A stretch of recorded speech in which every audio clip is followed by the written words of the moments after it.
Florence Moï-Yangui de la radio Tonkoui FM a été déclarée super prix Plume d'Or Ivoire 2023 à l'issue de la délibération des membres du jury au concours de la deuxième édition du concours d'excellence des journalistes de l'intérieur de la Côte d'Ivoire organisé par l'Union nationale des journalistes et correspondants de presse de Côte d'Ivoire. Une COPSI dirigée par Ladji Abou Sanogo, tenue le samedi 12 août 2023 à Bouaké, en présence des ministres Amadou Koné, haut patron, et Amadou Koulibaly, patron de la cérémonie. La successeur de Ami Sissoko de RTI Korogo, très émue, exprime sa joie. Mes premières impressions, je suis très heureuse d'ailleurs, je suis très heureuse pour ce prix et je pense que je succède à quelqu'un, une personne de renom, voilà, dans cette corporation-là, le métier de journaliste.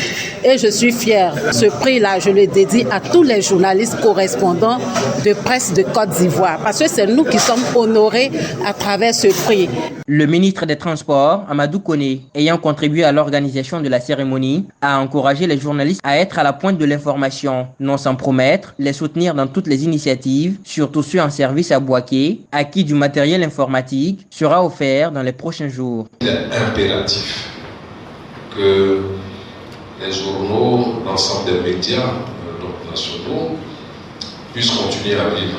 La compétition se déroulait au niveau de la télévision, la presse papier, la presse numérique et la radio. 11 journalistes avaient été nominés dans les 3 genres journalistiques, reportage, enquête et interview. Les prix sectoriels ont été attribués à Abdoul Cissé du journal L'Inter de Bouaké pour la presse papier, Doumia Seydou de Manville.net pour la presse en ligne, François Mbra de TV.net Bouaké pour la télé et Florence Moï-Yangui de Radio Tonkoui FM pour la catégorie radio. Le prix spécial du meilleur délégué Unage COPSI est revenu à Bibi Flore de Soubré. Amadou Koulibaly, ministre de la Communication et de l'Économie numérique, a demandé aux journalistes de mieux structurer leur domaine, ce qui permettra d'améliorer les conditions de vie et de travail des hommes et femmes des médias. Et cette émulation devrait pouvoir engager tous les correspondants à donner le meilleur d'eux-mêmes pour pouvoir toujours être les meilleurs donc, dans leur profession.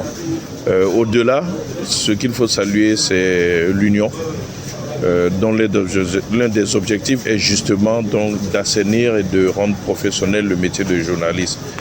Nous saluons donc cette ambition et nous nous sommes engagés donc à l'accompagner, comme nous accompagnons tous ceux qui s'inscrivent donc dans cette voie pour un respect donc du métier de journaliste. Pendant la soirée de cette deuxième édition de l'année des journalistes correspondants de presse, Zio Moussa, président du comité directeur de l'Observatoire de la liberté de la presse, l'éthique et de la déontologie, organe de régulation des médias en Côte d'Ivoire, a animé une conférence sur le thème « Le journalisme en déclin face aux réseaux sociaux. Quel apport du journaliste correspondant de presse ?»